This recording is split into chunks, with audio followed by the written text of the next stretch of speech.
दो जोड़ी बैल। बहुत समय पहले एक बाबा थे।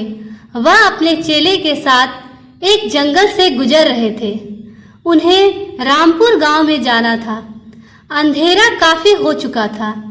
चेले ने अपने बाबा जी से कहा कि बाबा, काफी रात हो चुकी है, अगर आप कहें तो आज की रात यहीं आसपास के किसी गांव में गुजार ले। बाबा जी ने अपना सिर हिलाया और वो पास के एक छोटे से घर के पास जाकर रुके।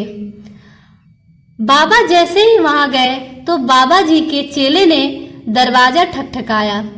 उस घर से एक गरीब आदमी और औरत बाहर आए तो बाबा जी ने बोला, हम अपने गांव जा रहे थे, लेकिन काफी रात होने के वजह से हमने इसी गांव में रुकने को सोचा।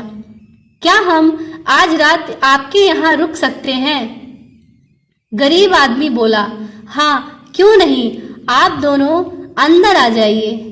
अब जैसे ही बाबा जी अंदर गए तो उन्होंने देखा कि उस आदमी के घर में बहुत ज्यादा गरीबी थी। बाबा जी ने उससे पूछा कि आप काम क्या करते हो?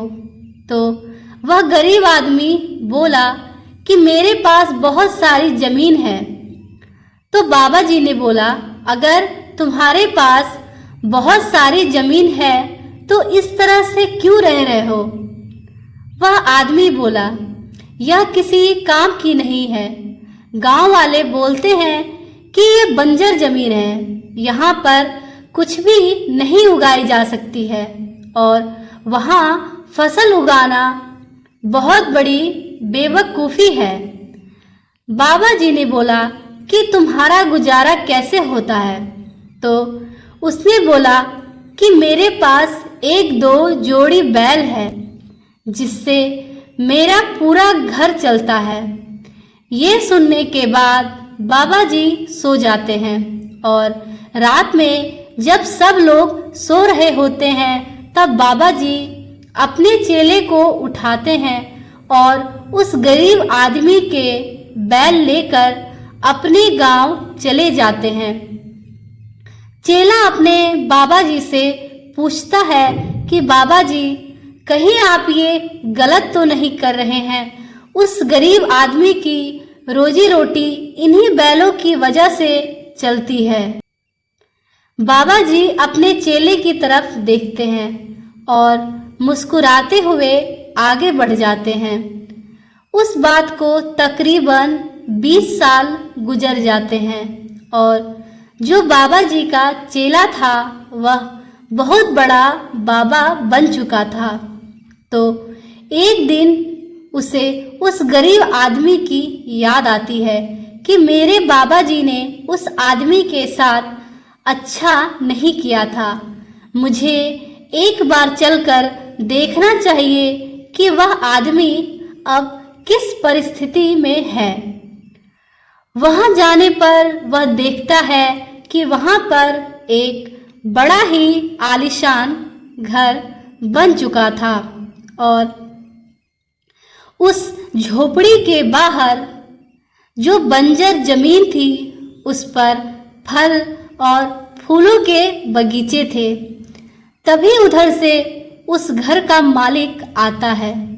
चेला उसे पहचान लेता है और उस आदमी को बोलता है कि तुमने मुझे पहचाना? मैं अपने बाबा जी के साथ आया था। हमने एक रात के लिए आपके यहाँ रुके भी थे। वह आदमी उसे पहचान लेता है और बोलता है कि उस रात में आप कहाँ चले गए थे और उस रात के बाद मेरे बैल कहीं चले गए थे। मेरे पास कोई रास्ता नहीं था तो मैंने अपनी जमीन पर मेहनत की और फसल निकल आई और आज मैं इस गांव का सबसे बड़ा और सबसे अमीर आदमी बन चुका हूँ। ये सुनने के बाद चेले की आंखों में अपने बाबा जी के लिए आंसू आ गए और उसे ये बात अब समझ आई और वो रोने लगा।